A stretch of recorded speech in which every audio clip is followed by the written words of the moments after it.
au Mexique en passant par les États-Unis, bienvenue dans la spéciale Coupe du Monde 2026. À l'heure mondiale, le football passe à l'heure américaine. Canada, États-Unis, Mexique, bienvenue dans la spéciale Coupe du Monde 2026.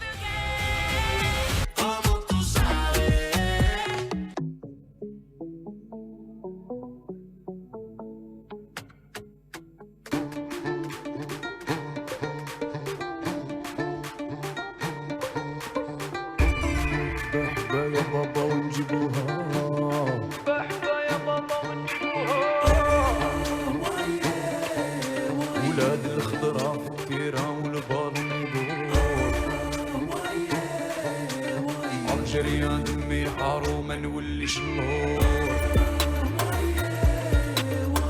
الخضرا في التيران والبالون يدور جريان دمي حارو ما نوليش اللور الخضرا في التيران والبالون يدور 13h02 sur les ondes d'Alger 3, mesdames, messieurs, bonjour, bienvenue dans cette spéciale Coupe du Monde de la mi-journée. Première victoire des Verts dans ce mondial face à la Jordanie, 2-1 pour les coéquipiers du capitaine Riyad Mahrez qui ont su faire preuve de caractère pour arracher cette victoire face à la Jordanie.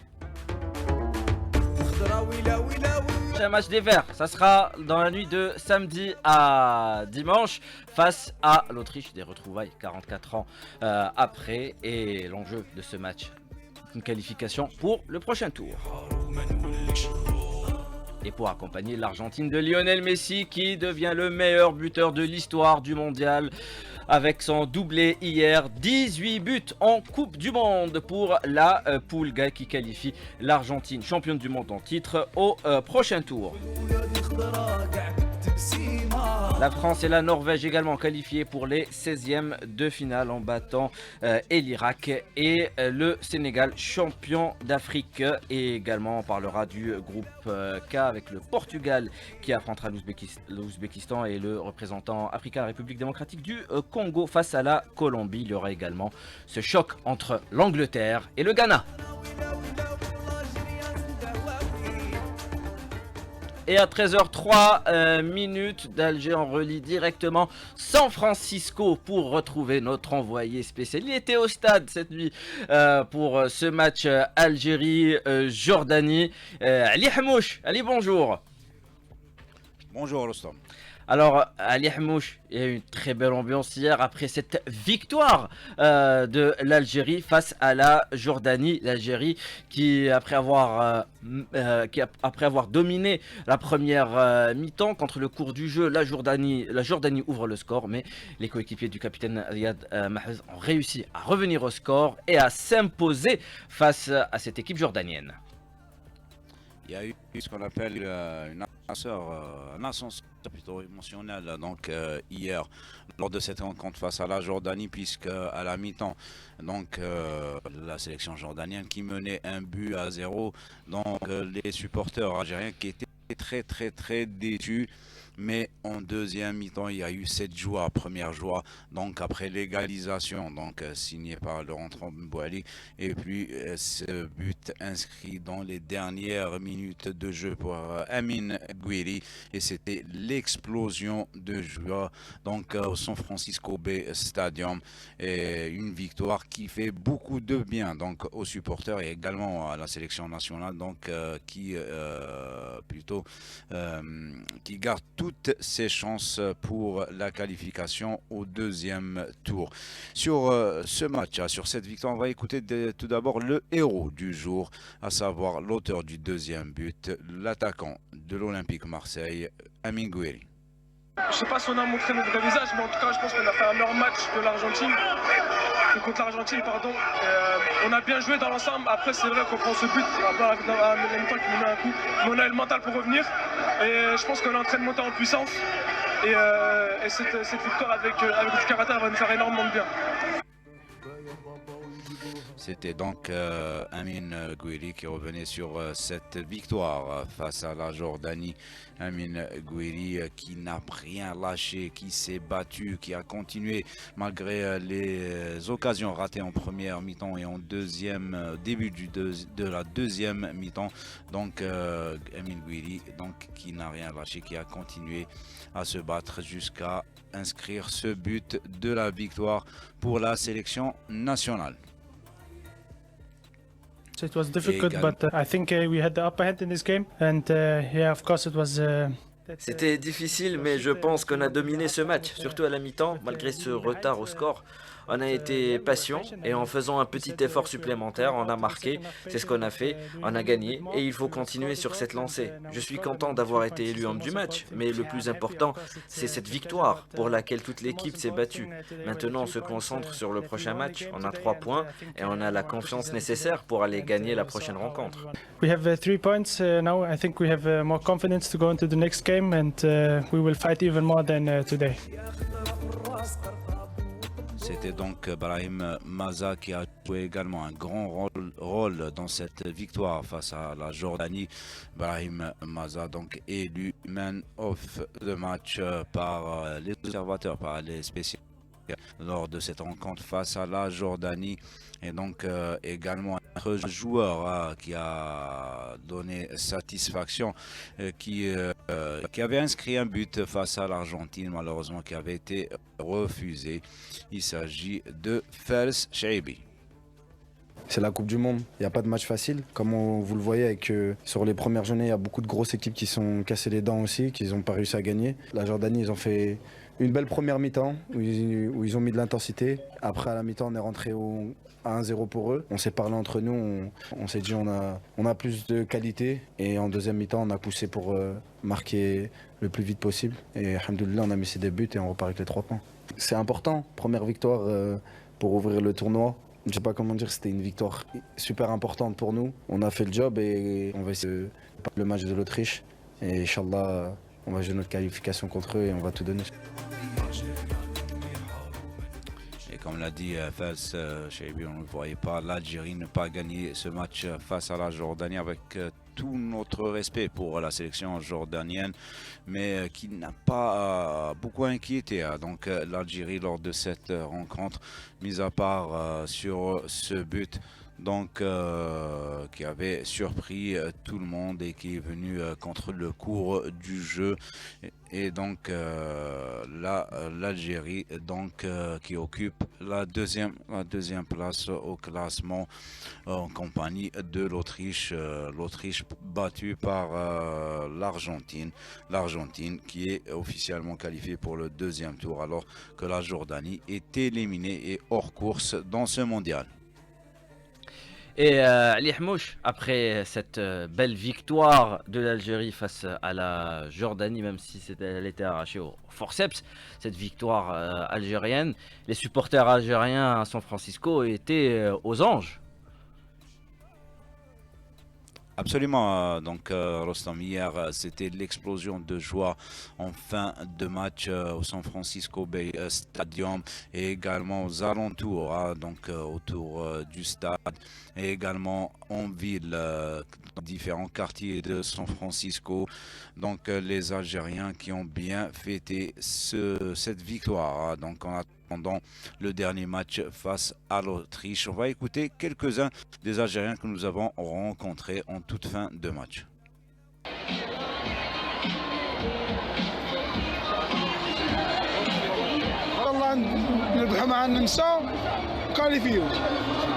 C'est un match très difficile. Ça devrait pas être si difficile que ça, mais malheureusement c'était un match très difficile. On a essayé de supporter l'équipe nationale. Ouais, après le premier but, on savait qu'on va gagner, mais la question c'était quand. Heureusement on a gagné. On avait besoin de ça. J'espère qu'on va gagner aussi l'Autriche. واش قلت له صاحبي مبروك علينا ان شاء الله لا فيكتور هذا الدوزيام ميطون اداء وحسن النتيجه ثاني على لوطيش 50 هذه اللي يكون جاهز وجد مليح هذيك هي غادي المباراه تبان لي تلعب على الفرديات One, two, three. Viva l'Algérie! Les supporters algériens, comme vous l'avez entendu, qui restent optimistes pour le reste de la compétition et qui voient bien la sélection algérienne aller très loin dans ce mondial, pour commencer par une qualification pour le deuxième tour. Et il y a eu également les supporters à Alger. On va écouter la réaction des supporters algérois après cette victoire face à la Jordanie au micro de Jafar Mdoul. Il y avait un peu de stress, mais c'était bien au final. Alhamdoulilah. Alhamdoulilah toujours. l'Algérie, on doit viva l'Algérie. On voulait gagner, on voulait gagner, on veut gagner tous les matchs, Inch'Allah, ok? Comment vous avez vécu le match? On est les champions, viva l'Algérie! La coupe est pour nous! Inch'Allah. Merci, merci. Une belle ambiance donc à Alger ce matin après la victoire des Verts face aux Jordaniens 2-1. Je le rappelle, grâce aux réalisations de Nadir Benbouali à la 69e minute et Amin Gouiri à la 82e minute. Ali Hamouche, vous quitterez aujourd'hui San Francisco? Retour à Kansas City? Absolument. Absolument, Rossam, tout à fait, tout comme la sélection, donc qui regagnera son camp de base à Rock Park, donc au niveau de la ville de Lawrence, donc à 64 km de Kansas City. Donc on sera là-bas pour suivre donc l'actualité des Verts pour les autres de la chaîne 3. Et Rossam, pour revenir par rapport à l'enjeu donc de la victoire d'hier qui était très importante donc pour la sélection nationale, il faudra également voir ce qui se passe au niveau des autres groupes donc pour essayer de décrocher cette deuxième place ou la troisième place parmi les meilleurs troisièmes. Donc le scénario idéal, ce serait de battre l'Autriche pour passer en deuxième position, donc avec 6 points et au moins réaliser le match nul, ce qui donnerait 4 points pour la sélection algérienne. Il faut savoir que pour le moment, il y a plusieurs sélections qui occupent la troisième place avec 3 points, donc à l'image de l'Écosse, le Paraguay et également la Suède. Il y a 2 sélections qui occupent la troisième place avec la Belgique, avec 2 points, la Belgique et le Cap-Vert. Merci Ali Hamouche, donc, et bon voyage, bon retour sur Kansas City depuis San Francisco après cette victoire des Verts 2-1, je rappelle, face à la Jordanie. Les Verts qui affronteront dans la nuit de samedi à dimanche, ça sera 3h du matin, 3h heure algérienne, l'Autriche qui s'est inclinée hier 2-0 face à l'Argentine, ou plutôt face à Lionel Messi, une nouvelle fois un doublé de la Pulga, et qui devient officiellement le meilleur buteur de l'histoire de la Coupe du Monde à 39 ans. Lionel Messi, grâce à son but à la 38e minute, avec une reprise enroulée sur un centre à ras de terre, et puis à la 90e plus 5. Il aurait pu inscrire un triplé s'il n'avait pas raté ce penalty en tout début de match. Et on va écouter justement la Pulga, Lionel Messi, sur cette qualification pour le prochain tour. Un bonheur immense, évidemment, surtout grâce à cette victoire. Une victoire âprement disputée. La vérité, c'est que nous savions que ce serait un match très intense, un match où il ne fallait surtout pas relâcher la pression, et on est content du résultat, de la qualification. C'était important pour nous de prendre les 3 points pour passer une semaine plus sereine. Donc je suis heureux, je prends du plaisir à jouer et à être sur le terrain. Il y a eu un moment où j'étais vraiment stressé à cause du penalty, parce que je l'ai raté et je l'ai très mal vécu. Mais heureusement, nous avons réussi à renverser la situation, à prendre l'avantage et à conserver les 3 points, ce qui est très important. Lionel Messi, meilleur buteur de l'histoire de la Coupe du Monde avec 18 buts. C'était exactement 40 ans jour pour jour après un autre doublé de légende par un autre Dief de légende, le 22 juin 86, l'éternel Diego Armando Maradona, qui signait en 4 minutes les 2 buts historiques, la main de Dieu, puis le but du siècle en quart de finale du mondial mexicain contre l'Angleterre au stade Azteca de Mexico. Donc l'Argentine, leader du groupe J avec 6 points, est d'ores et déjà qualifiée. Les champions du monde sont qualifiés pour les 16e de finale.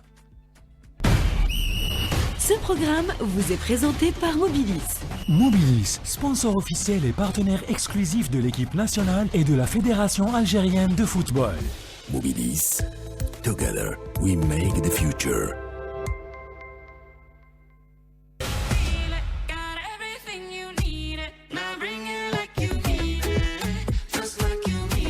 Et à 13h16, l'Argentine qui passe au 16e de finale en compagnie de la France et de la Norvège. La France qui s'est qualifiée, les vice-champions du monde se sont qualifiés pour le 16e de finale, porté à nouveau par le talent de Kylian Mbappé qui lui aussi a inscrit hier un doublé. Et ce fut une rencontre assez folle pour la France comme pour son capitaine. Il a fallu près de 3h50 minutes aux Bleus pour s'imposer 3-0 face à l'Irak.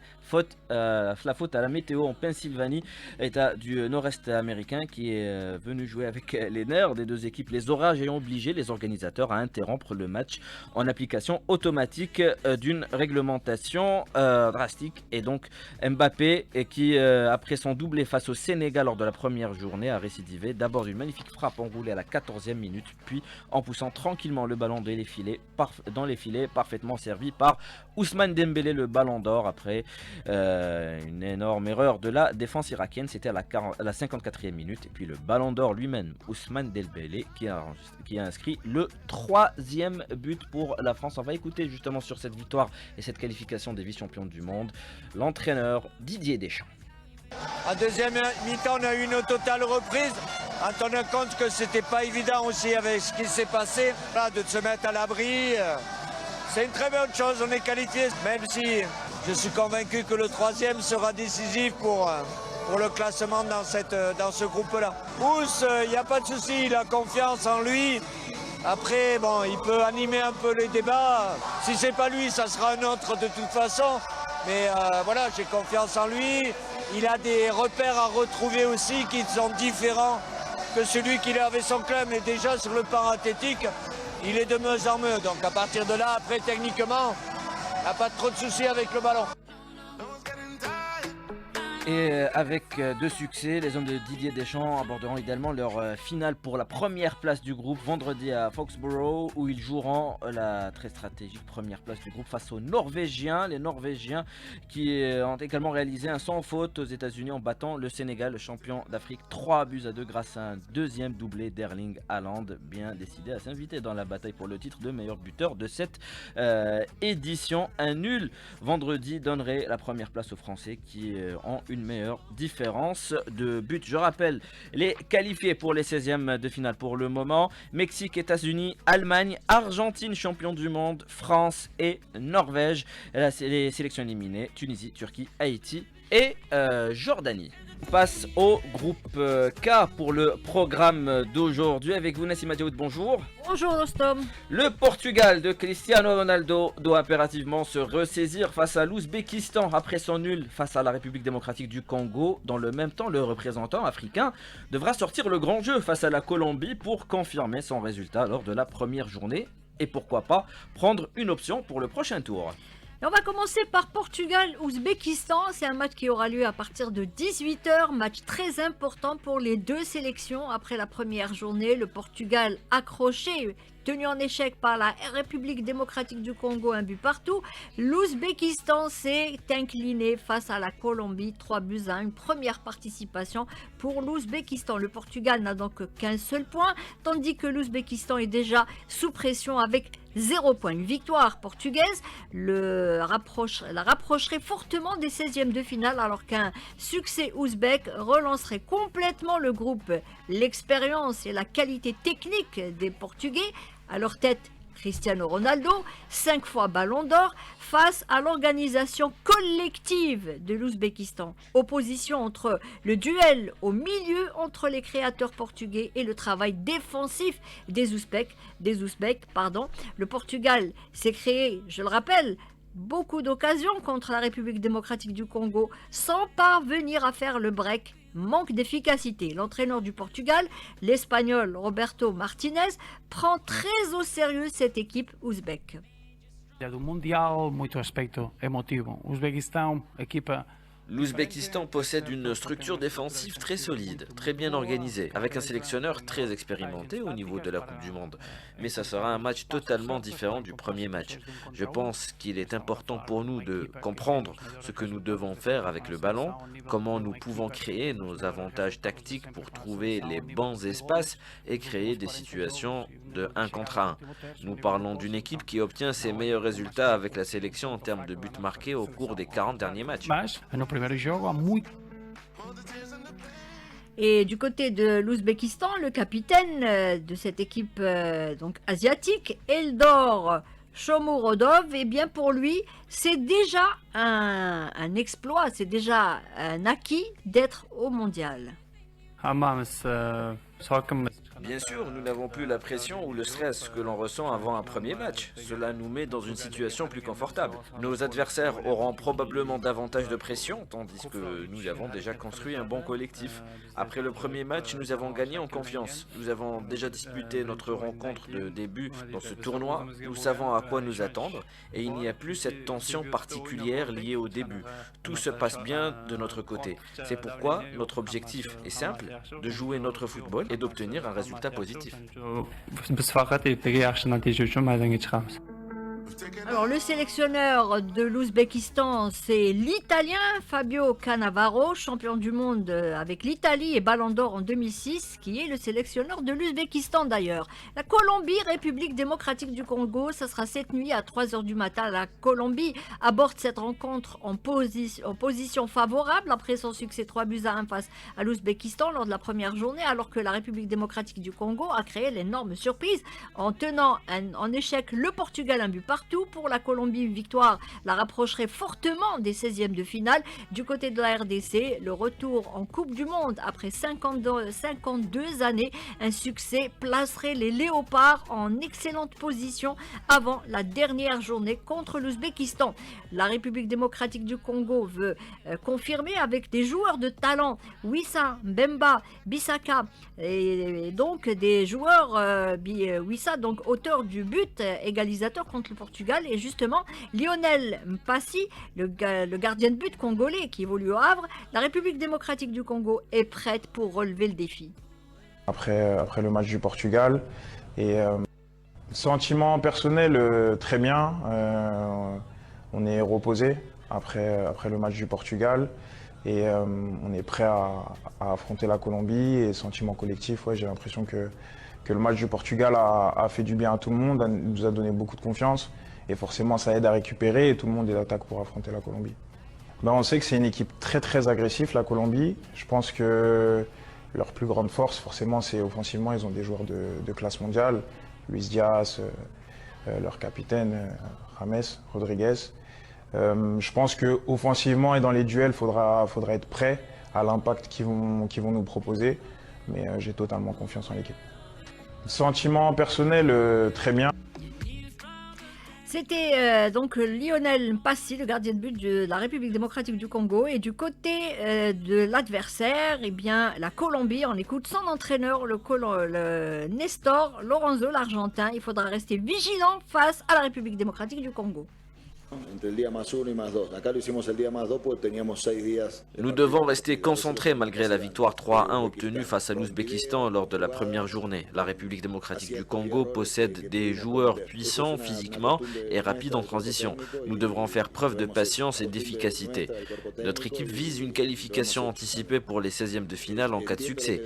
Mon discours envers les joueurs est de rester prudent, respect de l'adversaire, avoir confiance en leurs qualités techniques, mais il faudra éviter tout excès de confiance avant cette rencontre que je juge décisive.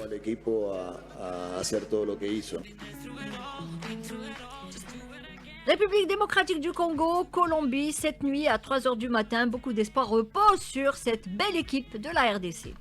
Merci Nassima Djaout pour la présentation du groupe H, des matchs du groupe H prévus K, pardon, groupe K, et on va passer au groupe L, le dernier groupe, avec ce choc entre Angleterre et le Ghana. Ça sera à partir de 20h. Les deux équipes avaient remporté leur premier match et donc ça sera un match pour la première place. Ça sera à Boston, l'Angleterre face au Ghana. Un Ghana survolté qui se présente, les Black Stars, portés par leur nouveau sélectionneur, s'appuient sur l'insouciance et la fraîcheur de leur nouveau phénomène. Caleb Irenki a seulement 20 ans. Le milieu de terrain de North Zealand a offert la victoire, rappelez-vous, aux Ghanéens. C'était en toute fin de match, à la 95e minute contre le Panama.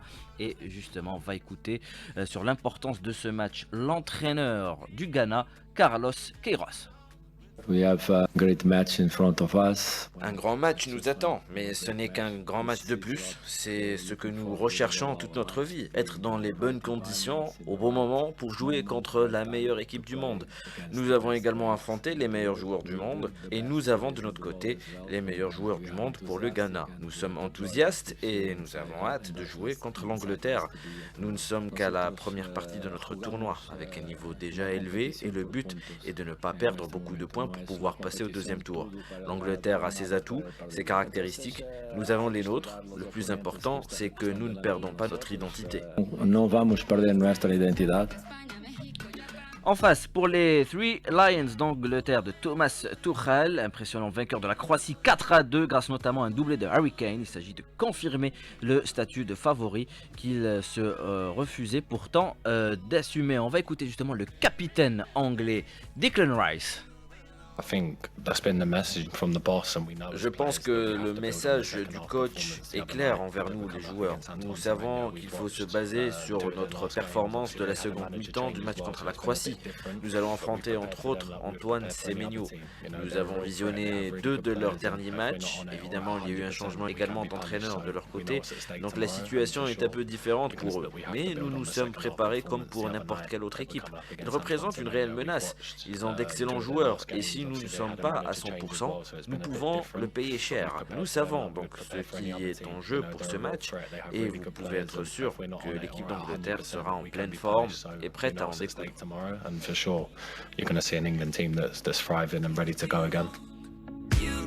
Ça sera donc un duel de style et surtout une grande première. L'Angleterre et le Ghana ne se sont jamais affrontés en Coupe du Monde. Leur unique confrontation, c'était en amical à Wembley en 2011. Match nul, un but partout. Dans l'autre match, ça sera à Toronto, la Croatie qui joue déjà à sa tête face au Panama, corrigé par l'intensité anglaise en seconde période. Les coéquipiers de Luka Modric n'ont plus le choix. Les 3 points sont obligatoires pour éviter le spectre d'une élimination précoce. On écoute l'entraîneur croate Zlatko Dalic sur ce match face au Panama. Il faut faire mieux que lors du dernier match et corriger nos faiblesses en défense. Nous devons être meilleurs, plus responsables et plus concentrés. Malheureusement, nous avons tout donné lors du dernier match et nous avons gaspillé beaucoup d'énergie pour marquer, mais malheureusement sans pour autant concrétiser nos occasions. Et c'est ce qui nous a pénalisés vers la fin du match. Donc c'est ce que nous devons corriger, retrouver cette concentration et surtout ne pas sous-estimer l'équipe du Panama. Nous avons vu depuis le début de la Coupe du Monde que les favoris sur papier ont eu du mal. Alors nous devons respecter l'adversaire et aller chercher la victoire pour garder nos chances de qualification. On